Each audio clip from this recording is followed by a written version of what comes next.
Hello' everyone, আপোনালোক সকলোকে স্বাগতম জনাইছোঁ আছাম জিকে ইউটিউব চেনেলৰ আন এটা নতুন ভিডিঅ'লৈ। আজিৰ এই ভিডিঅ'টোত আমি ADRE 3.0 লগতে অসমৰ যিকোনো ধৰণৰ কম্পিটিটিভ এক্সামৰ বাবে প্ৰয়োজনীয় হোৱাকৈ কেইটামান অতি গুৰুত্বপূৰ্ণ কুৱেশ্যন এনচাৰ লৈ আহিছোঁ। গতিকে ভিডিঅ'টো স্কিপ নকৰি সম্পূৰ্ণলৈকে চাব আৰু আপোনালোকে কিমানটা কুৱেশ্যন শুদ্ধ কৰিব পাৰিছে কমেণ্ট বক্সত জনাব। তেনেহ'লে বলকচোন আজিৰ এই ভিডিঅ'টো আৰম্ভ কৰোঁ। আজিৰ আমাৰ ফাৰ্ষ্ট কুৱেশ্যনটো সুধিছে, বিখ্যাত অসমীয়া চলচ্চিত্ৰ চিৰাজৰ নিৰ্মাতা কোন আছিল? বিখ্যাত অসমীয়া চলচ্চিত্ৰ চিৰাজৰ নিৰ্মাতা কোন আছিল সুধিছে। এই প্ৰশ্নৰ ৰাইট এনচাৰটো হৈছে অপশ্যন ডি, ফণী শৰ্মা। বিখ্যাত অসমীয়া চলচ্চিত্ৰ চিৰাজৰ নিৰ্মাতা আছিল ফণী শৰ্মা। নেক্সট কুৱেশ্যন, কাৰ্যকালতে মৃত্যুবৰণ কৰা অসমৰ ৰাজ্যপালগৰাকীৰ নাম কি? এই প্ৰশ্নৰ ৰাইট এনচাৰটো হৈছে অপশ্যন চি, শিৱচৰণ মাতুৰ। কাৰ্যকালতে মৃত্যুবৰণ কৰা অসমৰ ৰাজ্যপালগৰাকীৰ নাম আছিল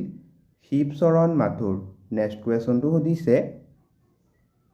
দাদা চাহেব ফাল্কে বঁটা লাভ কৰা প্ৰথমজন অসমীয়া কোন আছিল? এই প্ৰশ্নৰ ৰাইট এনচাৰটো হৈছে option B, doctor Bhupen Hazarika. Dada Saheb Phalke বঁটা লাভ কৰা প্ৰথমজন অসমীয়া আছিল ডক্টৰ ভূপেন হাজৰিকা। নেক্সট কুৱেশ্যনটো সুধিছে, কিমান চনত ডক্টৰ ভূপেন হাজৰিকাই দাদা চাহেব ফাল্কে বঁটা লাভ কৰিছিল? তলত দিয়া অপশ্যন চাৰিটাৰ ভিতৰত এই প্ৰশ্নৰ ৰাইট এনচাৰটো হৈছে অপশ্যন বি, 1992 চনত। 1992 চনত ডক্টৰ ভূপেন হাজৰিকাই দাদা চাহেব ফাল্কে বঁটা লাভ কৰিছিল। নেক্সট কুৱেশ্যন, জ্ঞানপীঠ বঁটা লাভ কৰা প্ৰথম অসমীয়া মহিলা কোন আছিল? তলত দিয়া অপশ্যন কেইটাৰ ভিতৰত এই প্ৰশ্নৰ ৰাইট এনচাৰটো হৈছে অপশ্যন এ, মামণি ৰয়ছম গোস্বামী। জ্ঞানপীঠ বঁটা লাভ কৰা প্ৰথম অসমীয়া মহিলাগৰাকী আছিল মামণি ৰয়ছম গোস্বামী। নেক্সট কুৱেশ্যন, শ্ৰীমন্ত শংকৰদেৱৰ পিতৃৰ নাম কি আছিল? এই প্ৰশ্নৰ ৰাইট এনচাৰটো হৈছে অপশ্যন বি, কুসুম্বৰ ভূঞা। শ্ৰীমন্ত শংকৰদেৱৰ পিতৃৰ নাম আছিল কুসুম্বৰ ভূঞা। নেক্সট কুৱেশ্যনটো সুধিছে, মহাপুৰুষ মাধৱদেৱে শ্ৰীমন্ত শংকৰদেৱক ক'ত লগ পাইছিল? তলত দিয়া অপশ্যন কেইটাৰ ভিতৰত এই প্ৰশ্নৰ ৰাইট এনচাৰটো হৈছে অপশ্যন ডি, বেলগুৰি সত্ৰ। মহাপুৰুষ মাধৱদেৱ আৰু শ্ৰীমন্ত শংকৰদেৱৰ প্ৰথম লগ পাইছিল বেলগুৰি সত্ৰত আৰু ইয়াক মণিকাঞ্চন সংযোগ বুলিও কোৱা হয়। নেক্সট কুৱেশ্যনটো সুধিছে, মহাত্মা গান্ধীৰ আত্মজীৱনীখন কোনে অসমীয়ালৈ অনুবাদ কৰিছিল? তলত দিয়া অপশ্যন চাৰিটাৰ ভিতৰত এই প্ৰশ্নৰ ৰাইট এনচাৰটো হৈছে option C, Amiya Kumar Das. Next কুৱেশ্যনটো সুধিছে, কোন চনত কনকলতা বৰুৱা শ্বহীদ হৈছিল? কোন চনত কনকলতা বৰুৱা শ্বহীদ হৈছিল সুধিছে। এই প্ৰশ্নৰ ৰাইট এনচাৰটো হৈছে অপশ্যন বি, 1942 চনৰ 20 ছেপ্টেম্বৰ তাৰিখে। নেক্সট কুৱেশ্যনটো সুধিছে, কোনখন আৰক্ষী থানাত কনকলতা বৰুৱাই ৰাষ্ট্ৰীয় পতাকা উত্তোলন কৰিব বিচাৰিছিল? এই প্ৰশ্নৰ ৰাইট এনচাৰটো হৈছে অপশ্যন চি, গহপুৰ থানা।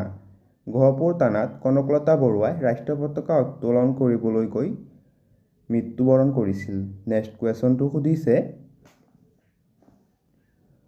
অসম এছ'চিয়েশ্যন কোনে প্ৰতিষ্ঠা কৰিছিল? অসম এছ'চিয়েশ্যন কোনে প্ৰতিষ্ঠা কৰিছিল সুধিছে। এই প্ৰশ্নৰ ৰাইট এনচাৰটো হৈছে option A, Manik Chandra Barua.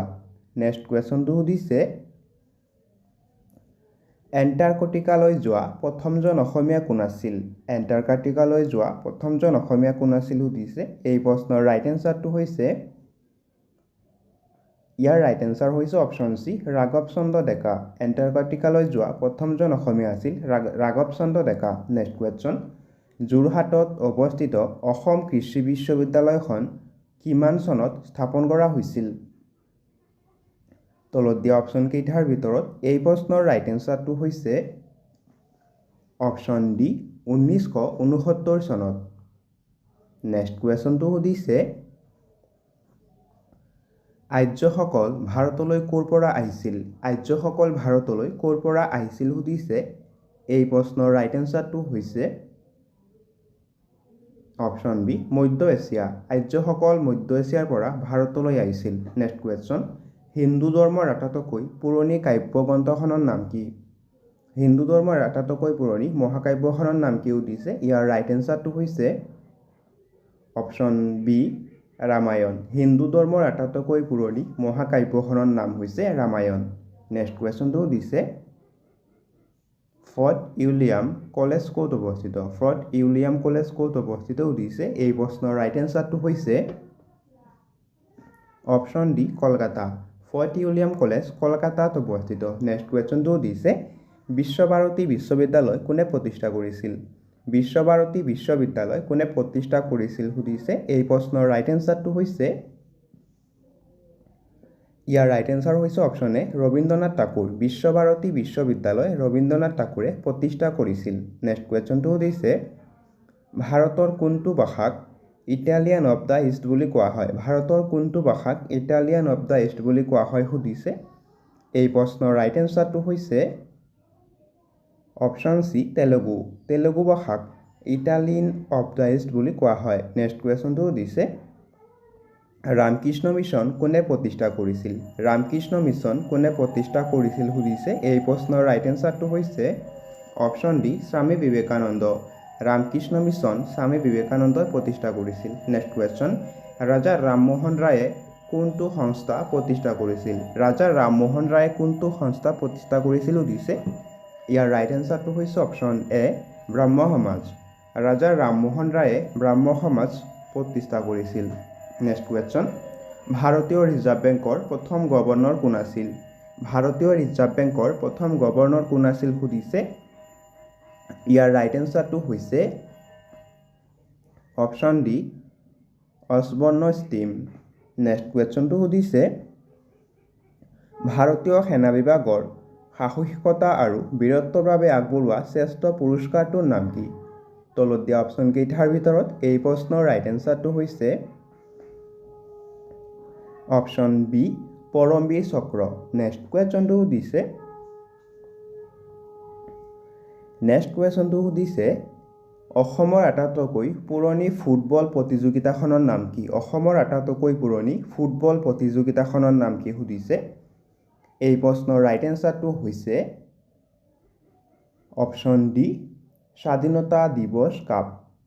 Next কুৱেশ্যনটো সুধিছে অসমৰ ৰাজ্যিক চৰাইটোৰ নাম কি অসমৰ ৰাজ্যিক চৰাইটোৰ নাম কি সুধিছে এই প্ৰশ্নৰ ৰাইট এনচাৰটো হৈছে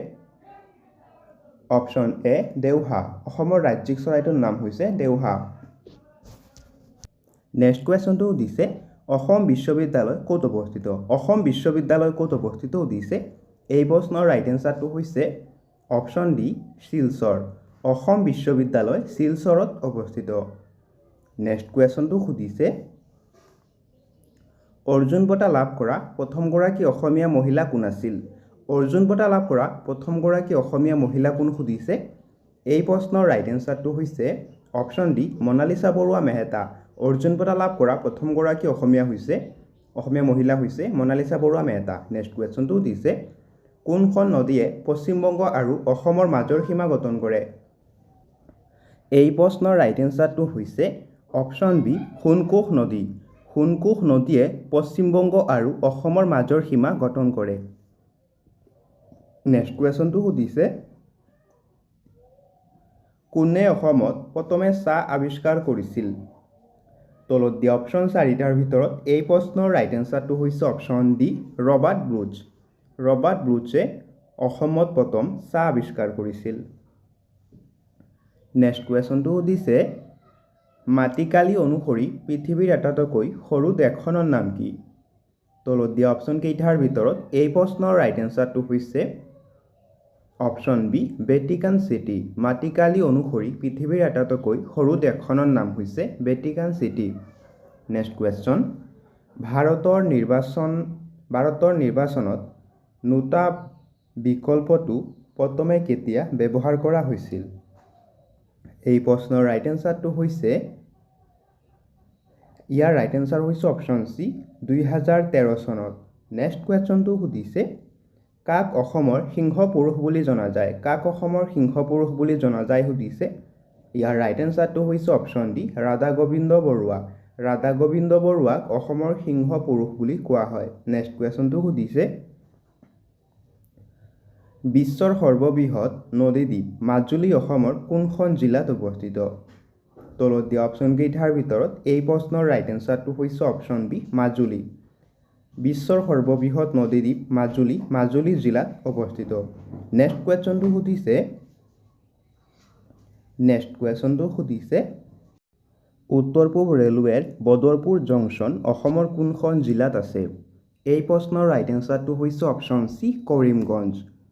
অৰ্থাৎ শ্ৰীভূমি কৰিমগঞ্জক বৰ্তমান শ্ৰীভূমি নামাকৰণ কৰা হৈছে গতিকে ইয়াৰ ৰাইট এনচাৰটো হ'ব শ্ৰীভূমি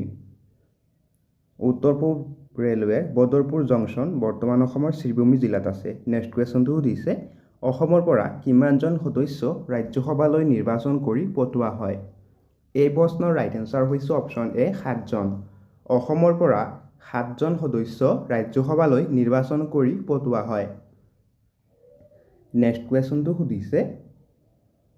অসমৰ সৰ্বাধিক জনসংখ্যা থকা জিলা কোনখন অসমৰ সৰ্বাধিক জনসংখ্যা থকা জিলা কোনখন সুধিছে ইয়াৰ ৰাইট এনচাৰটো হৈছে অপশ্যন ডি নগাঁও অসমৰ সৰ্বাধিক জনসংখ্যা থকা জিলাখনৰ নাম হৈছে নগাঁও জিলা নেক্সট কুৱেশ্যন অসম ৰাজ্যখন কেতিয়া গঠন হৈছিল অসম ৰাজ্যখন কেতিয়া গঠন হৈছিল সুধিছে ইয়াৰ ৰাইট এনচাৰটো হৈছে অপশ্যন বি 1950 চনত 1950 চনত অসম ৰাজ্যখন গঠন হৈছিল নেক্সট কুৱেশ্যনটো সুধিছে অসমৰ ৰাজধানী কেতিয়া দিছপুৰলৈ স্থানান্তৰ কৰা হৈছিল এই প্ৰশ্নৰ ৰাইট এনচাৰটো হৈছে অপশ্যন চি 1973 চনত অসমৰ ৰাজধানী দিছপুৰলৈ স্থানান্তৰ কৰা হৈছিল নেক্সট কুৱেশ্যন কোনজন মুখ্যমন্ত্ৰীৰ সময়ত অসমৰ ৰাজধানী শ্বিলঙৰ পৰা দিছপুৰলৈ স্থানান্তৰ কৰা হৈছিল তলত দিয়া অপশ্যন 4টাৰ ভিতৰত এই প্ৰশ্নৰ ৰাইট এনচাৰটো হৈছে অপশ্যন ডি শৰৎচন্দ্ৰ সিংহৰ দিনত শ্বিলঙৰ পৰা দিছপুৰলৈ অসমৰ ৰাজধানী স্থানান্তৰ কৰা হৈছিল নেক্সট কুৱেশ্যন অসমৰ আটাইতকৈ ডাঙৰ ৰাষ্ট্ৰীয় উদ্যানখনৰ নাম কি অসমৰ আটাইতকৈ ডাঙৰ ৰাষ্ট্ৰীয় উদ্যানখনৰ নাম কি সুধিছে এই প্ৰশ্নৰ ৰাইট এনচাৰটো হৈছে অপশ্যন এ কাজিৰঙা ৰাষ্ট্ৰীয় উদ্যান অসমৰ আটাইতকৈ ডাঙৰ ৰাষ্ট্ৰীয় উদ্যানখনৰ নাম হৈছে কাজিৰঙা নেক্সট কুৱেশ্যন কাজিৰঙা কেতিয়া ৰাষ্ট্ৰীয় উদ্যান ৰূপে স্বীকৃতি প্ৰদান কৰা হৈছিল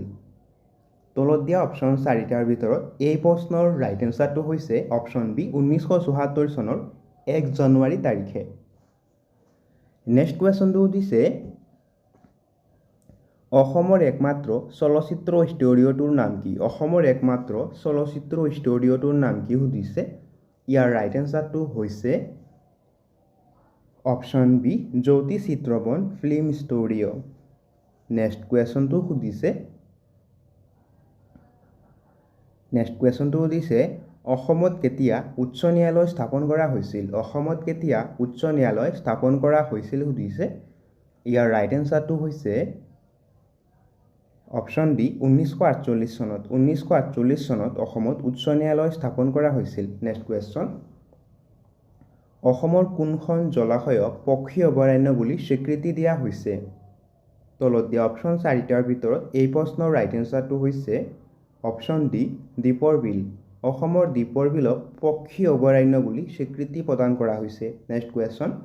অসমৰ ক'ত ৰেলগাড়ীৰ ইঞ্জিন মেৰামতি কৰা হয় অসমৰ ক'ত ৰেলগাড়ীৰ ইঞ্জিন মেৰামতি কৰা হয় সুধিছে এই প্ৰশ্নৰ ৰাইট এনচাৰটো হৈছে অপশ্যন এ বঙাইগাঁৱত ৰেলগাড়ীৰ ইঞ্জিন মেৰামতি কৰা হয় নেক্সট কুৱেশ্যনটো সুধিছে অসমৰ ক'ত চাহ গৱেষণা কেন্দ্ৰ আছে অসমৰ ক'ত চাহ গৱেষণা কেন্দ্ৰ আছে সুধিছে এই প্ৰশ্নৰ ৰাইট এনচাৰটো হৈছে অপশ্যন এ যোৰহাটত চাহ গৱেষণা কেন্দ্ৰ আছে নেক্সট কুৱেশ্যনটো সুধিছে প্ৰথম অসমীয়া উৎকণ্ঠাধৰ্মী চলচ্চিত্ৰখনৰ নাম কি প্ৰথম অসমীয়া উৎকণ্ঠাধৰ্মী চলচ্চিত্ৰখনৰ নাম কি সুধিছে ইয়াৰ ৰাইট এনচাৰটো হৈছে অপশ্যন বি ডক্টৰ বেজবৰুৱা প্ৰথম অসমীয়া উৎকণ্ঠাধৰ্মী চলচ্চিত্ৰখনৰ নাম হৈছে ডক্টৰ বেজবৰুৱা নেক্সট কুৱেশ্যনটো সুধিছে অসমীয়া চলচ্চিত্ৰত অভিনয় কৰা প্ৰথম অভিনেত্ৰী কোন অসমীয়া চলচ্চিত্ৰত অভিনয় কৰা প্ৰথম অভিনেত্ৰী কোন সুধিছে ইয়াৰ ৰাইট এনসাৰটো হৈছে অপশ্যন এ আইদেউ সন্দিকৈ অসমীয়া চলচ্চিত্ৰত অভিনয় কৰা প্ৰথম অভিনেত্ৰী আছিল আইদেউ সন্দিকৈ নেক্সট কুৱেশ্যন জয়মতী চলচ্চিত্ৰখনত জয়মতীৰ চৰিত্ৰই কোনে অভিনয় কৰিছিল জয়মতী চলচ্চিত্ৰখনত জয়মতীৰ চৰিত্ৰত কোনে অভিনয় কৰিছিল সুধিছে ইয়াৰ ৰাইট এনসাৰটো হৈছে অপশ্যন এ আইদেউ সন্দিকৈ জয়মতীৰ চৰিত্ৰত আইদেউ সন্দিকৈয়ে অভিনয় কৰিছিল নেক্সট কুৱেশ্যন পলাশীৰ যুদ্ধ কোনখন নদীৰ পাৰত হৈছিল পলাশীৰ যুদ্ধ কোনখন নদীৰ পাৰত হৈছিল সুধিছে ইয়াৰ ৰাইট এনসাৰটো হৈছে অপশ্যন বি ভাগীৰথী নদী বা হুগলী নদী নেক্সট কুৱেশ্যনটো সুধিছে চিৰচেনেহী মোৰ ভাষা জননী এই গীতটো কোনে ৰচনা কৰিছিল চিৰচেনেহী মোৰ ভাষা জননী এই গীতটো কোনে ৰচনা কৰিছিল সুধিছে এই প্ৰশ্নৰ ৰাইট এনসাৰটো হৈছে অপশ্যন এ মিত্ৰদেৱ মহন্ত চিৰচেনেহী মোৰ ভাষা জননী এই গীতটো মিত্ৰদেৱ মহন্তই ৰচনা কৰিছিল